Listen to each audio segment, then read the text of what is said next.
Ah bah c'est le paradis terrestre, comment dire. Ouais, c'est un endroit qui nous convient parfaitement, on est bien.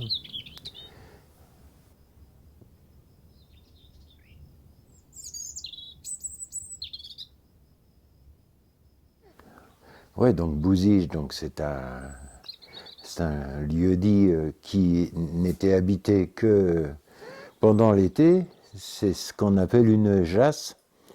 Les gens de la vallée montaient l'été sur le Causse pour nourrir leurs troupeaux et cultiver leur jardin. Mais il n'y avait pas d'eau. La seule eau qu'il y avait ici, c'était ce qu'on récoltait des toits, enfin des citernes qui gardaient l'eau, quoi. Donc c'était, enfin, les gens n'y habitaient pas d'une manière continue.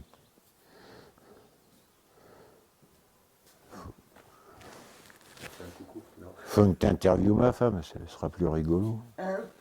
Rien, je dis, faudrait que tu y passes aussi, toi. Oui, tu veux y passer? Allez. Notre propriétaire à Paris, quand elle a su qu'on allait venir en Lozère et qu'on voulait plus louer son appartement, euh, au début on a dit bon ben on s'en va, d'accord. Vous allez où en Lozère? Ah non, je vous baisse le loyer. Non non, je suis de Lozère, c'est terre de misère et rester à Paris c'est pas possible, c'est un pays épouvantable. Enfin bon, et il y a plein de gens qui à Paris il y avait plein de monde. Moi j'allais manger aux Gorges du Tarn. Quand je bossais à Paris, il y avait un restaurant qui s'appelait les Gorges du Tarn. Enfin bon, tous les gens qui, il y a plein de gens qui partaient parce que c'était invivable, il n'y avait pas d'eau, puis il faisait très froid. Le climat a changé, mais il y a une cinquantaine d'années, ou une centaine d'années encore plus, c'était un pays très froid. Il faisait des sacrés froids, on était souvent bloqué par la neige pendant l'hiver. Bon, en plus, il n'y avait pas d'infrastructure, il n'y avait pas de route. C'était des mauvais chemins, boueux, quand il pleuvait. Et il n'y avait pas d'eau, il n'y avait pas d'électricité, pas de route, voilà. C'était un coin tout à fait perdu et qui était délaissé par les habitants de l'époque. Ils alternaient leur vie dans la vallée et leur vie sur le Causse pendant l'été. Ouais. Bon, bah, il y avait la vigne, il y avait le jardin, il y avait puis les activités, enfin le moulin. Et sur le Causse, c'était l'élevage des moutons surtout. Et on a connu les derniers bergers qui faisaient la navette, qui montaient leur troupeau dans la journée et qui redescendaient le soir dans la vallée pour faire boire les bêtes et enfin qu'elles aient un peu de confort, quoi.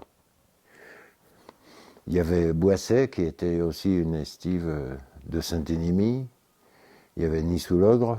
Les derniers habitants de Nice-sous-Logre ont quitté en 1949. Voilà, donc peu à peu le Causse s'était désertifié. Et bon, mon épouse et moi, on a trouvé ce coin fascinant, quoi. On voulait être dans un endroit tranquille. Et de plus, on avait envie d'être seul, quoi. D'avoir des amis ou quoi dans le coin, mais on voulait pas être dans un village. Oh, bah, on avait 22 ans. Ouais. Bah, c'était un changement, c'était un coup de foudre qu'on avait eu. Nous habitions à Paris. On venait en vacances. On trouvait cet endroit très, très plaisant. Et déjà, enfin, comment dire, le rythme de la vie en ville ne nous convenait pas. On avait envie de changer de perspective. Le but étant surtout de pouvoir fonder une famille. On n'aurait pas envisagé de fonder une famille à Paris. On avait des vies trop speedées, quoi. Voilà, et bah depuis on est resté, on n'a jamais pu repartir. On n'a jamais eu besoin de bouger davantage. C'est un pays qu'on découvre tous les matins. Hein. On voit des animaux, on voit je sais pas. Tous les jours, on est émerveillé par la nature, par la vie paisible qu'on peut avoir ici, quoi. On est bien là. On s'ennuie pas.